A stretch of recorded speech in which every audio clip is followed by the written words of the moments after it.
गुरुर्ब्रह्मा गुरुर्विष्णु गुरुर्देवो महेश्वरः गुरोः साक्षात् परं ब्रह्म तस्मै श्री गुरवे नमः। नारायण नारायण नारायण नारायण। आज 10 दिसंबर है। आनंद रस रत्नाकर के आज के पृष्ठ में पिछले 4 दिनों से विभूति योग श्रीमद् भगवद गीता के 10वें अध्याय के प्रवचनों में से ही पृष्ठ हम देख रहे हैं। आज यहाँ विभूति योग का ये मतलब पिछले 6, 7, 8, 9, 10 आज 5वां दिन है, तो फिलहाल विश्राम लेगा। फिर 16 तारीख को, 16 दिसंबर को, और फिर 24, 25, 26, 27 5 पृष्ठ और आवेंगे आगे इसी महीने में, और साल का अंत भी है इसी महीने में। तो 10 पृष्ठ हैं विभूति योग के। तो ये जो 5वां पृष्ठ है आज, इसमें परम पूज्य महाराज श्री जो सनातन वैदिक धर्म में प्रवृत्ति धर्म और निवृत्ति धर्म 2 प्रकार के धर्मों का उल्लेख है। तो लोगों को कहीं यह न लगे कि भाई प्रवृत्ति धर्म का जो पालन कर रहे हैं उनको जो जिस ईश्वर की प्राप्ति होगी वो कोई अलग ईश्वर है, और ये जो सन्यासी वगैरह हैं, विरक्त जो है, वैरागी है, त्यागी है, उनको जिस ईश्वर की प्राप्ति होगी, क्योंकि उनका तो बहुत ऊंचा स्थान है इसलिए उनको कोई दूसरा ईश्वर प्राप्त होगा, ऐसी कोई गलत धारणा लोगों के दिमाग में न आवे, इसलिए इसको स्पष्ट कर रहे हैं। ईश्वर 2 नहीं होता। आज के पृष्ठ का शीर्षक है ईश्वर जो है वो तो एक ही है, ईश्वर 2 थोड़े हैं। कोई कह सकते हैं भाई भगवान राम, भगवान कृष्ण 2 क्यों, कई ईश्वर हैं, देवी देवता 33 करोड़ है। ईश्वर जो परमात्मा है, सच्चिदानंद घन जो तत्व है, वो तो एक ही है, उसी को हम ईश्वर कहते हैं। तो वो तो एक ही होता है। जैसे खांड है तो खांड के कई खिलौने बना लिए, तो अब खिलौने बहुत सारे बन गए तो इससे थोड़ी है कि भाई खांड बहुत हो गई। जिस खिलौने को बच्चे खाएंगे वो खांड ही है। स्वर्ण के बहुत सारे आभूषण बना लिए, करोड़ों आभूषण बना लिए, है तो सब स्वर्ण ही। तो तत्व को सद्गुरु भी जो है वो व्यक्ति नहीं है, तत्व है। ऐसे ही जो ईश्वर है वो भी वैदिक सनातन धर्म में तत्व है। वो तत्व की जो अभिव्यक्तियां हैं वो अनेक है। जल जो है, जल को आप तरंग देखो, फेन देखो, बुदबुद देखो, कई रूपों में है ना। बर्फ है, भाप है, ये सब जल की अभिव्यक्तियां हैं। बोले भाप जो है वो जल नहीं है, बर्फ जो है वो जल नहीं है, सब जल ही है।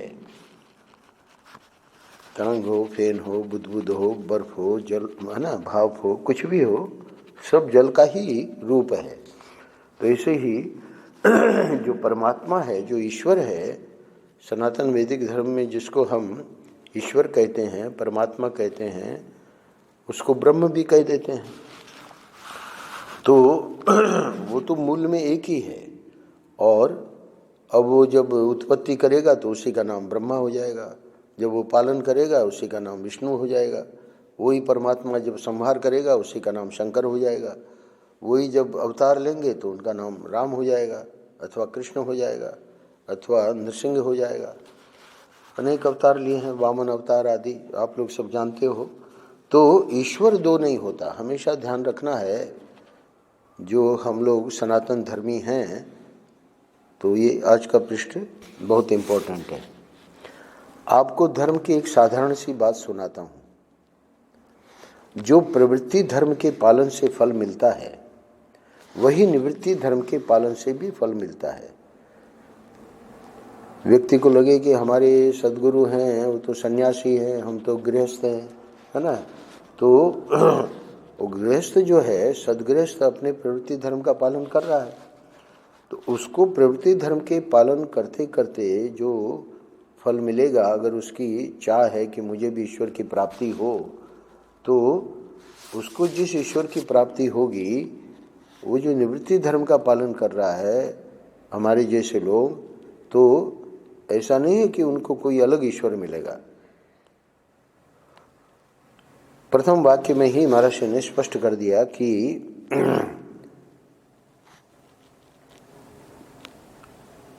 जो प्रवृत्ति धर्म के पालन से फल मिलता है, फल का अर्थ क्या है? फल हम चाहते हैं ईश्वर की प्राप्ति, तो ईश्वर की प्राप्ति रूप से जो फल मिलेगा, तो वो जो महात्माओं को मिलेगा वो तो 1 नंबर का होगा, और जो प्रवृत्ति धर्म वाले उनको 2 नंबर का होगा। ऐसे थोड़ी है। वो जो है फल जो मिलता है ना, वही फल प्रवृत्ति धर्म के पालन से फल मिलता है, वही निवृत्ति धर्म वाला भी कभी ये न समझें कि भाई प्रवृत्ति धर्म वालों को तो वो फल नहीं मिलेगा, मेरे को तो विशेष मिलेगा। वही फल, वही के ऊपर जोर है, निवृत्ति धर्म के पालन से भी फल मिलता है। यदि तुम्हें, ये जो अगला पैराग्राफ है बहुत ध्यान से सुनना, यदि तुम्हें ऐसा लगता है कि हम गृहस्थ धर्म का पालन करते हैं और बाल बच्चे भी रहें, धन भी रहे, और हम सब अनासक्त निष्काम भाव से अपनी साधना करते हुए परमात्मा को प्राप्त करें। फिर से मैं पढ़ रहा हूँ, यदि तुम्हें ऐसा लगता है कि हम गृहस्थ धर्म का पालन करते हैं, ठीक है, और बाल बच्चे भी हमारे रहें, यानी उनकी भी उन्नति हो, वो भी पढ़ाई अच्छी करें, धन भी हमारे पास रहे, और हम सब यानी जो इस मार्ग में लगे हैं प्रवृत्ति धर्म में, हम सब अनासक्त निष्काम भाव से अपनी साधना करते हुए परमात्मा को प्राप्त करें। यानी वो जो प्रवृत्ति धर्म है उसमें कोई गड़बड़ी नहीं होनी चाहिए। क्या मतलब?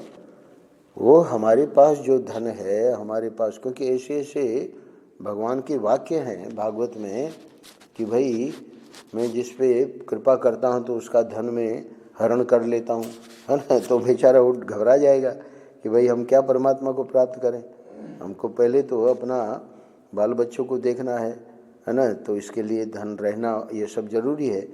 तो परम पूज्य महाराज जी सिर्फ एक शर्त यहाँ लगा रहे हैं, क्या? अनासक्त निष्काम भाव से अपनी साधना करते हुए परमात्मा को प्राप्त करें।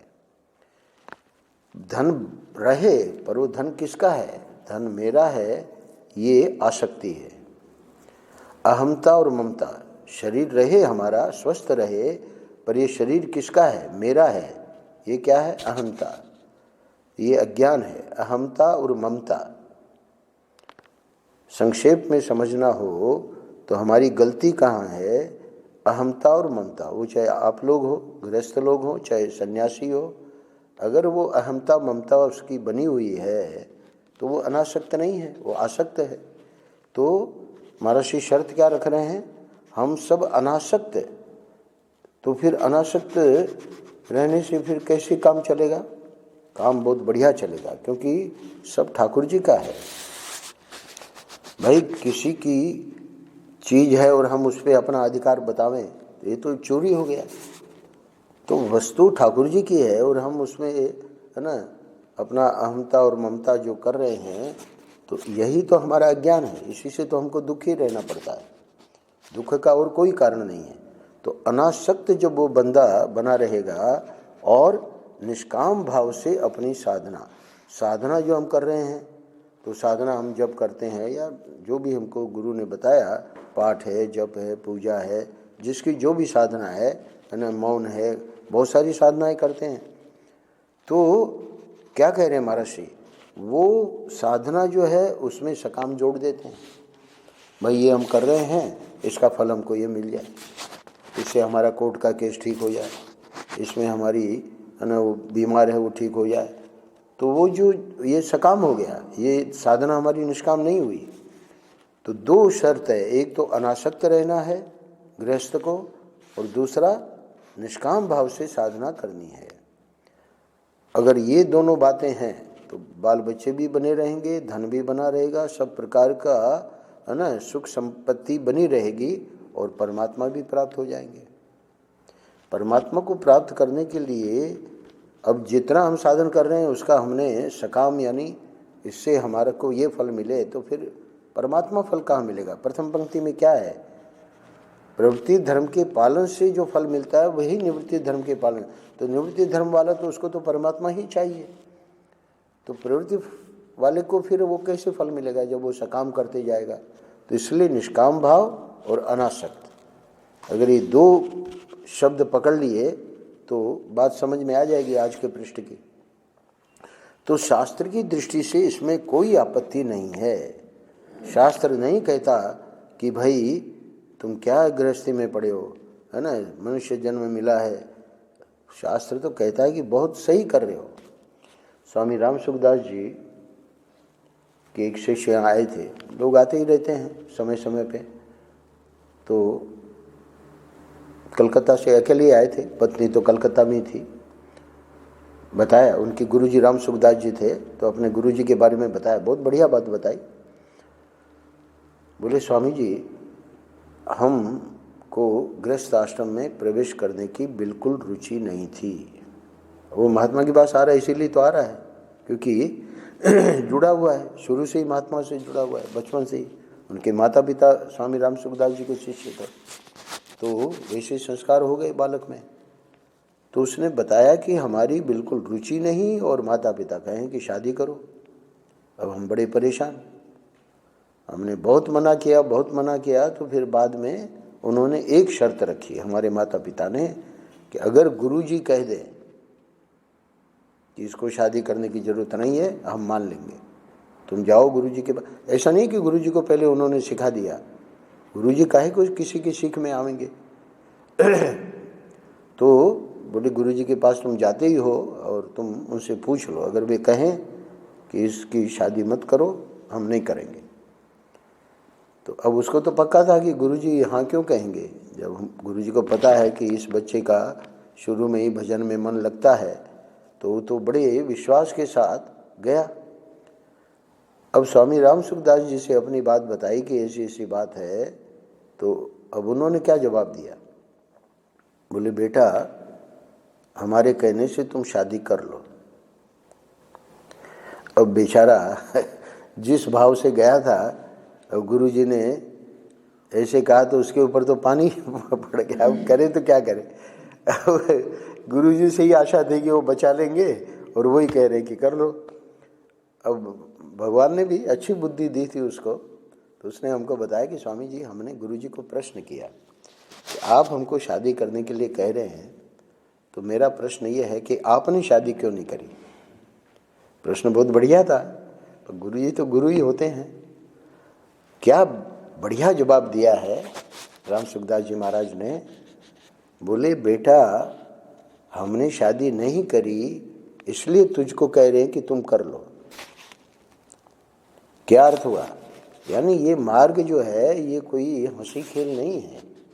तुम्हारे में किंचित भी वासना है, वो गुरु को तो पता लग जाता है ना। तो शादीशुदा है, बच्चे हैं, तो कहने का अर्थ क्या है कि शास्त्र की दृष्टि से इसमें कोई आपत्ति नहीं है, बल्कि ठीक है। राम भैया ने सुनाया, बोले कि एक था भजन करने वाला, सच्ची घटना है।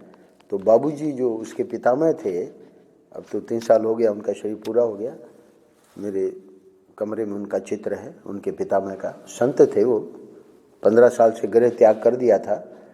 भले वो पुत्र और ये पौत्र भले रहते थे साधक के रूप में यहाँ, पर उसके पहले तो वो हरिद्वार वगैरह चले गए थे घर छोड़ के। फिर यहाँ वृंदावन में ये लोग आ गए, तो उससे कोई मतलब नहीं था पुत्र है कि पौत्र है ना, उससे कोई मतलब नहीं, बल्कि पूरा आश्रम जो है उनके शिष्य संभालते हैं। तो बाबूजी को वो एक व्यक्ति ऐसी जिसका अभी मैंने वर्णन किया, इसी से मिलता जुलता एक व्यक्ति, बेचारे को थोड़ी सी थी कि करें कि न करें, करें कि न करें, पर उसकी रुचि थी साधन भजन में। तो बाबूजी ने कहा कि कोई शादी करने की जरूरत नहीं है ना। अब कुछ भी थोड़ा सा भी अंदर रहता है हृदय में तो व्यक्ति का समाधान नहीं होता है। तो बाबूजी ने कह दिया, बाबूजी को मानता भी था वो, पर एक सनातन देव करके महात्मा हमने दर्शन किए उनके, तो उसका उनसे भी संबंध था महात्मा जी से, तो लगे हाथ उनसे भी बात कर ली। बाबूजी का तो उत्तर मिल गया, परंतु मन में संतोष नहीं हुआ, तो उनसे पूछा कि ऐसी ऐसी बात है और हमारी शादी करने का हमारा मन नहीं है, आप हमको बताइए करें कि न करें। बोले कर लो। अब वो बाबूजी की बात उसने नहीं रखी, क्योंकि महात्मा है तो महात्मा की बात मानी, तो सच्ची घटना है, महात्मा की बात उसने मानी तो सही, पर जिससे शादी हुई अब बड़ा परेशान, न तो भजन करने दे, न वो साधन करने दे, और है ना उसका बेचारे का जो था कि चलो शादी करके भी हम अपना भजन करते रहेंगे, बात बनी नहीं। अब बड़ा दुखी बाबूजी के पास भी बीच बीच में आता था, तो बाबूजी ने तो पहले ही कहा था मत करो, तो अब दुखी होके अब क्या करे। तो बाबूजी ने सोचा कि सनातन देव जी से बाबूजी का था संबंध, बाबूजी ने सोचा कि उनको पूछेंगे कि भाई उसके बेचारे को क्यों फंसाया, ये तो भजन करना चाह रहा था। तो सनातन देव जी से जब बाबूजी मिले तो पूछा कि आपने ऐसा उसको क्यों कहा, तो बड़ा दुखी है। बोले कि जब वो पूछ रहा है कि हम करें कि न करें, इसका मतलब कर लो। अब जो इसको वैराग्य होगा, ये वैराग्य जो है ये इसको सचमुच में ठाकुर जी की ओर आगे बढ़ा देगा।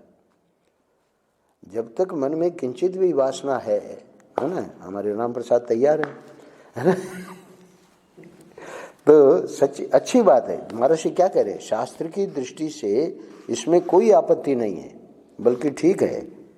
कोई महात्मा कहे कि अरे क्या है, तुम गोपालगढ़ में रहते हो, सत्संग करते हो, क्या शादी में लगा रखा है, नहीं।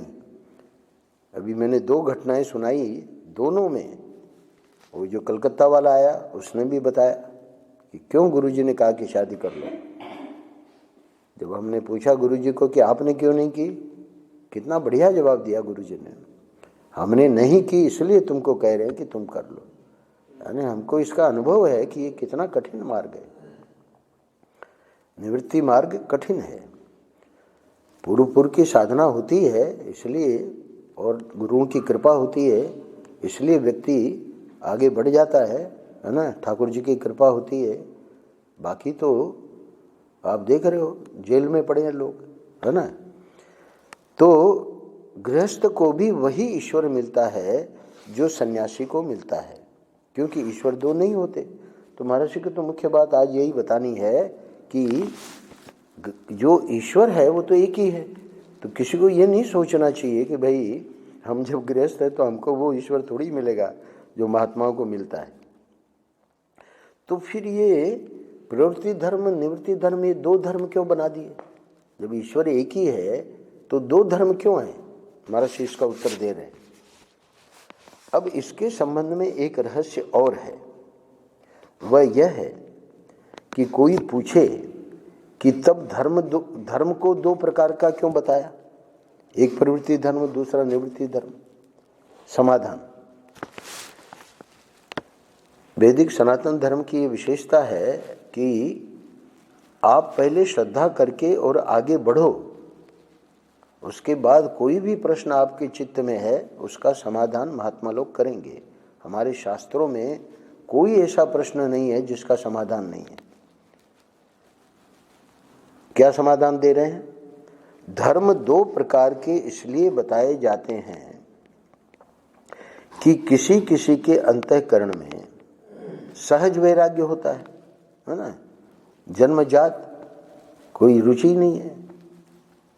बोले थोड़ा पिक्चर देख लो, काहे का पिक्चर नहीं देखना है, अपना बस वो लगा है पूजा पाठ में, बचपन से ही जन्मजात। उद्धव जी के लिए आया है, खेलते रहते थे ठाकुर जी के, है ना, विग्रह से ठाकुर जी के साथ थोड़ा जो बनाया लड्डू गोपाल या जो भी, माँ बुला रही है, बेटा नाश्ता कर लो। अब उनकी पूजा पूरी हो तब, बालक यानी बड़ा हो तब तो चलो पूजा का नियम है, पूजा पूरी करके मैं आऊँगा। बालक और वो नहीं छोड़े, जन्मजात वैराग्य। तो महर्षि समझा रहे हैं कि किसी किसी के अंतःकरण में सहज वैराग्य होता है और किसी किसी के अंतःकरण में सहज राग होता है।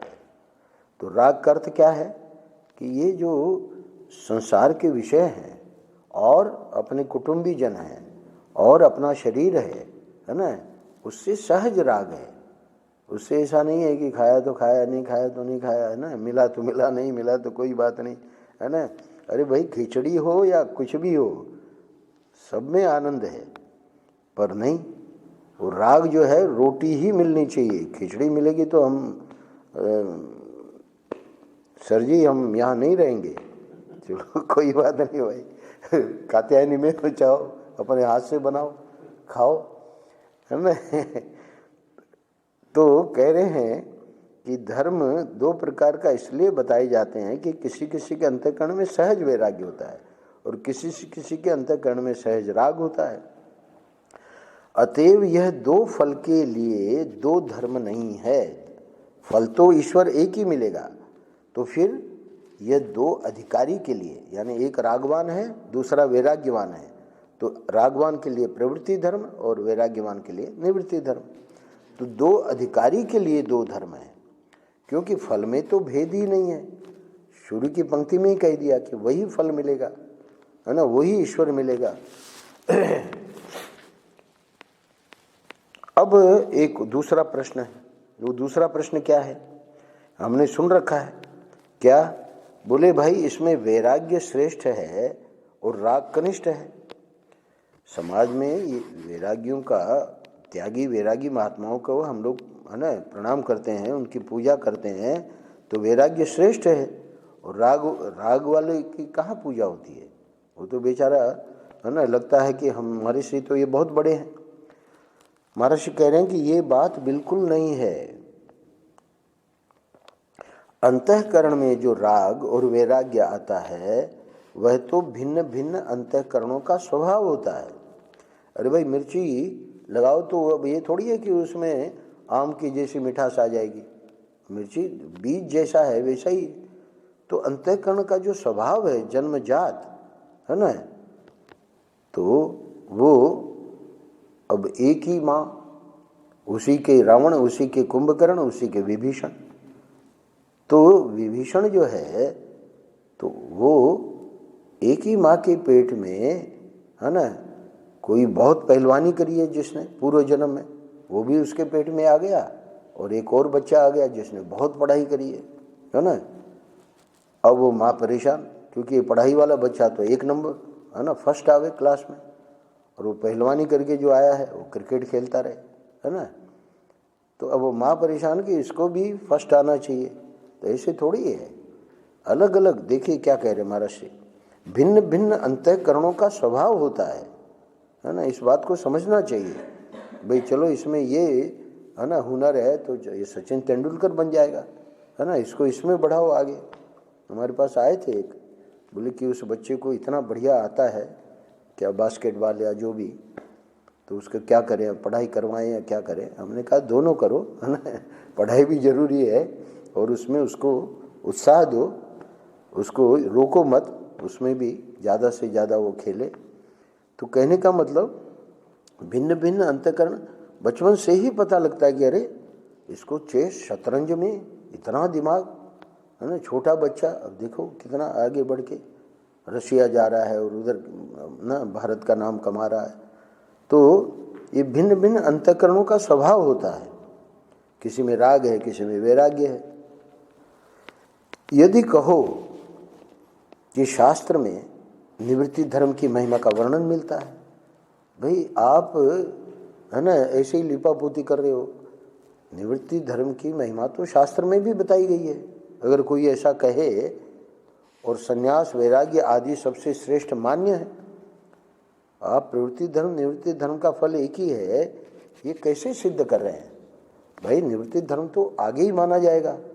तो सुनो, इसका भी समाधान कर रहे हैं, बहुत ध्यान से सुनना। इसमें बात यह है कि इस महिमा का वर्णन मुख्य रूप से गृहस्थ लोग ही करते हैं। अरे भाई शास्त्र में भी गृहस्थ लोगों के भी तो वचन हैं, जो सदगृहस्थ हैं, वो जिन्होंने महात्माओं को उनकी पूजा की है, उनकी सेवा की है ना, तो गृहस्थ लोग जानते हैं कि महात्मा की क्या महिमा है। तो वही वर्णन उन्होंने ही वर्णन किया है। उन्होंने ऐसा वर्णन क्यों किया? क्योंकि जब वे देखते हैं, ध्यान से सुनना, वो जो गृहस्थ जब देखता है कि हम तो बिना बाल बच्चे स्त्री धन के नहीं रह सकते और कोई रह रहा है ना, तो उनके हृदय में स्वाभाविक श्रद्धा की उत्पत्ति होती है। हमारे आप गए थे क्या रमणानंद जी को लाने स्टेशन? हाँ नहीं, कमल गया था तो छोड़ने गए थे, छोड़ने कन्हैया गया था। रमणानंद जी 2 बैग लेके चलते हैं, बस उनकी पूरी। हाँ आप लेने गए थे, मुझे याद है, कमल के साथ। तो आप देखें क्या कह रहे हैं, महर्षि कह रहे हैं कि जब वे देखते हैं, कौन? गृहस्थ लोग, कि हम बिना बाल बच्चे स्त्री धन के नहीं रह सकते और कोई रह रहा है, तो उनके हृदय में स्वाभाविक श्रद्धा की उत्पत्ति होती है। अरे ये महात्मा, इनके पूरा जो है सामान ये 2 बैग में और इसमें अपना घूमते रहते हैं, यानी उससे ज़्यादा दोनों बैग में उठा सकूं, बाद में कोई आ गया तो उसको दे देंगे, पर नाभि के ऊपर, है ना, नाभि के नीचे नहीं, ऊपर उठा के। तो कहने का मतलब यह है कि जब इतना त्याग वैराग्य जब देखता है व्यक्ति, तो सोचता है कि हमको तो ये भी चाहिए, ये भी चाहिए, ये भी चाहिए, और ये महात्मा देखो बड़े आनंद में रह रहे हैं, है ना। तो वो श्रद्धा की उत्पत्ति भी होती है, और वो यही मानते हैं कि भाई शास्त्र की बात सही है कि जो वैरागी है वो तो महान है।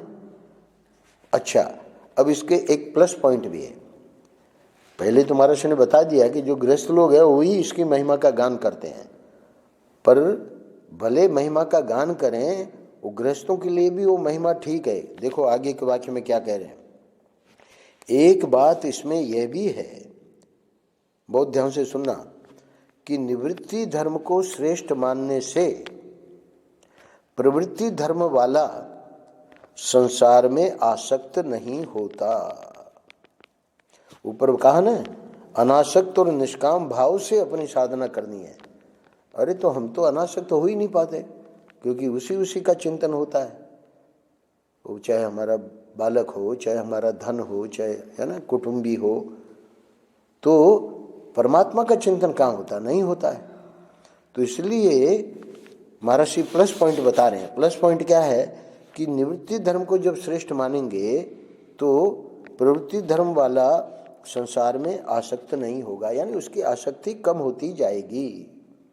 दिखेगा ना कि भाई निवृत्ति धर्म वाले कैसे अनासक्त होके और कैसे एकदम, मैंने बताया अंतिम दिन में शिव जी के मंदिर में जितने लिफाफे आए, है ना, सबकी गिनती करके और बस साहिब सिंह को ले गए अनाज की मंडी में, और दुनिया भर का राशन, है ना यानी उसमें पैसा एक भी बचना नहीं चाहिए, पूरा सब खरीद लिया और आश्रमों में जाके बांटे आए। तो क्या अर्थ हुआ? यानी अब जब इस प्रकार देखेंगे कि भाई इनकी तो कोई आसक्ति नहीं, तो उसको श्रद्धा तो पहले से ही है महात्मा में, तो अब वो भी बिना मतलब कि हमको तो इतना चाहिए और उसके लिए हम इतनी बेईमानी करें और इतना झूठ बोलें, और उसकी ज़रूरत ही नहीं है ना। उसमें भी वो संस्कार आवेंगे क्योंकि उसकी श्रद्धा आ गई, और श्रद्धा होने के बाद वो भी संसार में आसक्त नहीं होएगा। क्यों? क्योंकि वो किसको महत्व दे रहा है? महात्मा को। तो महात्मा को जब महत्व दे रहा है तो उसकी आसक्ति, जैसे और लोग क्या क्या नहीं करते, कितने गलत काम करते हैं, है ना, नरक की सीट रिजर्व कर रहे हैं, और नरक में भी जो घोर नरक है। तो अब ये बात बनेगी। प्रवृत्ति धर्म जब परमात्मा की ओर ले जाना है तो उसके लिए तो बहुत हमारे में देवी संपत्ति होनी चाहिए। जो आसुरी संपत्ति है, दूसरों को कष्ट देके राक्षसी प्रवृत्ति है, ये आसुरी और राक्षसी प्रवृत्ति वाला कभी भी इस मार्ग में जा ही नहीं सकता। उड़िया बाबा के बारे में आजकल मैं बोल रहा हूँ, 9:30 से 10 यूट्यूब में भी आ रहा है। तो 9:30 से 10 में उड़िया बाबा के बारे में बोलने के लिए जो उनके संस्मरण है, उनके जो शिष्य हैं, भक्तों ने, है ना, जो छपे हुए हैं, तो कल मैं पढ़ रहा था, बाबा कहीं गए हुए थे, तो जहाँ भी जाते हैं लोग आते हैं, तो कुछ प्रवचन कर रहे थे। तो प्रवचन में परमात्मा की प्राप्ति के लिए कुछ बातें बता रहे थे। तो एक पंडित था, नवयुवक पंडित, वो बाबा को प्रवचन के बाद प्रश्न किया। ध्यान से सुनना। प्रश्न क्या था? महाराज जी, मेरे को भगवान का दर्शन होगा कि नहीं, परमात्मा की प्राप्ति होगी कि नहीं? नवयुवक पंडित गृहस्थ प्रश्न कर रहा है बाबा से। बाबा का प्रवचन पूरा हो चुका है परमात्मा की प्राप्ति के बारे में, तो महाराज बता दे तो, है ना, उससे फिर और सरल हो जाएगा। महात्मा लोगों की दृष्टि, दिव्य दृष्टि से पता लगा ही लेते हैं। तो बाबा ने क्या उत्तर दिया? बाबा ने कहा कि तेरे को 7 जन्म में भी परमात्मा की प्राप्ति नहीं होगी। अब वो बेचारा तिलक विलक लगाए, नवयुवक पंडित, और इधर बाबा का जो उत्तर सबके बीच में, है ना, बड़ा रुआंसा सा हो गया। और आगे का वाक्य बहुत गजब का था बाबा का। अरे बोले, जो पर स्त्री के साथ जो व्यवहार कर रहा है उसको भगवान की प्राप्ति कभी होगी? यानी इतने अंतर्यामी थे, उसकी जो प्राइवेट गोपनीय बात है उसका भी उनको पता लग गया। बड़ा लज्जित हुआ बेचारा।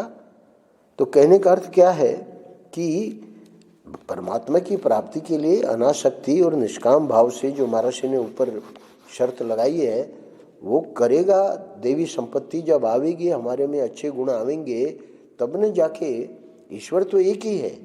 तो इसलिए जब निवृत्ति धर्म को श्रेष्ठ समझेगा तो फिर क्या होगा कि एक तो आसक्ति नहीं होगी, यानी आसक्ति कम होती जाएगी, परमात्मा में ज़्यादा ज़्यादा प्रेम बढ़ेगा, महात्माओं में, संतों में, शास्त्रों में, है ना, अपने पूजा पाठ में, साधन में, उसमें हमारा प्रेम होना चाहिए ना। प्रेम हुई मोबाइल और नेट में, और ये, है ना, एनकाउंटर हुआ और मुठभेड़ हुई, और अरे हो गई, ख़त्म करो उसको। नहीं, डिबेट चल रही है स्वामी जी, वो डिबेट तुम सुन के क्या करोगे? उसमें तुमको कैसे परमात्मा की प्राप्ति होगी? ये हवा में ही भांग गए, तो कुछ कोई कर ही नहीं सकता कुछ। महात्माओं की यह हालत है। तो इसके लिए शास्त्र में, हाँ, तो अब अंत में अंतिम पैराग्राफ, समय भी हो गया है। तो वह कहता है कि अंत में भाई सबसे बढ़िया बात यही है, तो यही करना है ना। फिर धीरे धीरे प्रवृत्ति से निवृत्ति में ही जाना पड़ेगा। यानी प्रवृत्ति को वो जो परमात्मा मिलता है वो कैसे मिलता है? अंत में जब अनासक्त और निष्काम भाव से करते करते वो भी निवृत्ति ही हो जाता है। बहुत बढ़िया दृष्टांत देके समझाते हैं महात्मा लोग। आप लोगों को न पता हो तो पता कर लो। जब जमुना जी चलती है जमुनोत्री से, तो जमुना जी इलाहाबाद, जो लोग प्रयाग में गए हैं, तो इलाहाबाद में आके वही जमुना जी गंगा जी में मिल जाती है। गंगा जी गंगोत्री से आ रही है ना। गंगा जी का अलग रूट है, जमुना जी का अलग रूट है, पर जमुना जी प्रयाग में अपना नाम और रूप समर्पण कर देती है। अब आगे जमुना जी नहीं है, प्रयाग के आगे अब गंगा जी है।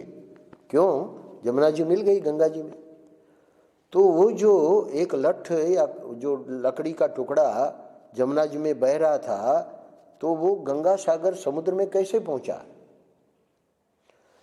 जमुना जी वहां समुद्र में नहीं ले गई, गंगा सागर में।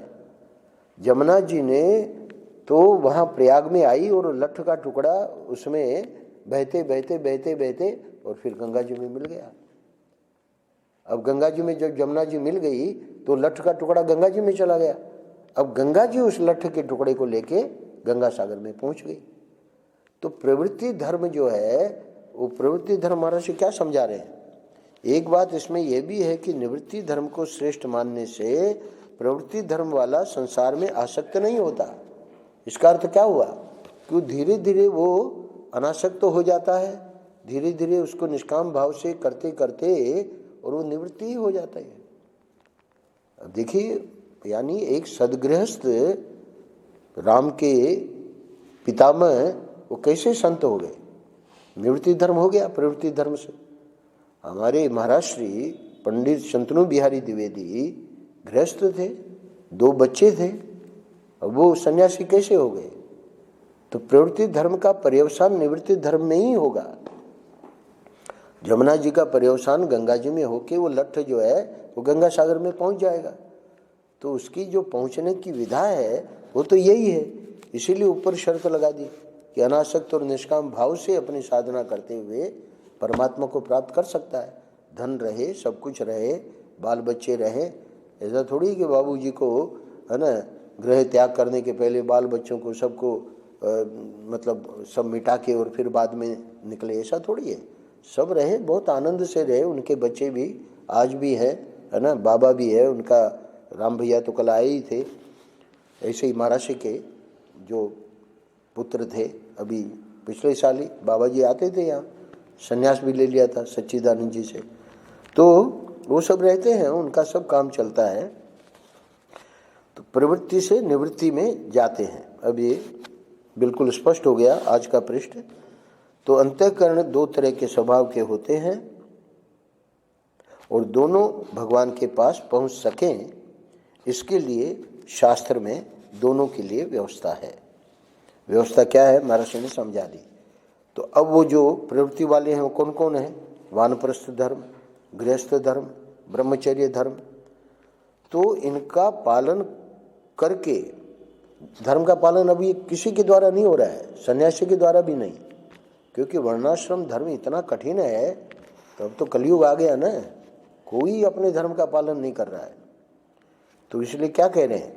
वानप्रस्थ धर्म, गृहस्थ धर्म, ब्रह्मचर्य धर्म, इनका पालन करके धर्म में क्या करना है क्या नहीं करना है।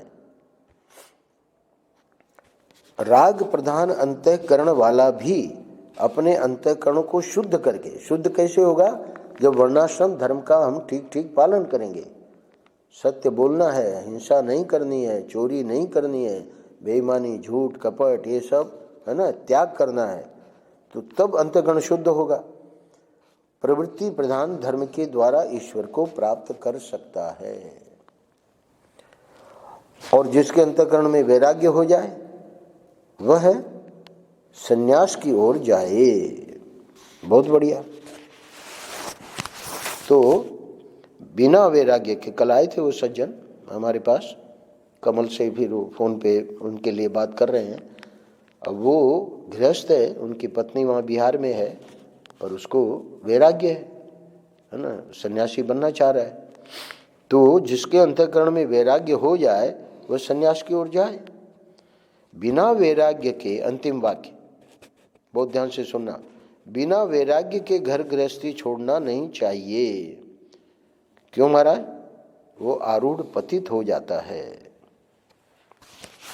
कल कोई कह रहे थे कि अर्जुन अगर छोड़ भी देता, गीता जयंती थी ना परसों, तो अर्जुन ने कहा कि हम भीख मांग के खा लेंगे, है ना, पर अर्जुन को भगवान कहते कि चलो ठीक है, युद्ध नहीं हो, बढ़िया बात है। तो वहाँ भी वो झगड़ा करता है ना। झगड़ा करता का मतलब क्षत्रिय का जो स्वभाव है ना, पशु पक्षियों को मारता जंगल में, है ना। तो कहने का अर्थ यह है कि बिना वैराग्य के घर गृहस्थी छोड़ना नहीं चाहिए, वह आरूढ़ पतित हो जाता है। क्योंकि वो जो संस्कार है वो तो वही है क्षत्रिय के, है ना। इसलिए भगवान ने कहा कि नहीं, तुम युद्ध लड़ो, क्योंकि माम अनुस्मर युद्ध च, मेरा स्मरण रखो और युद्ध करो। नारायण नारायण नारायण नारायण।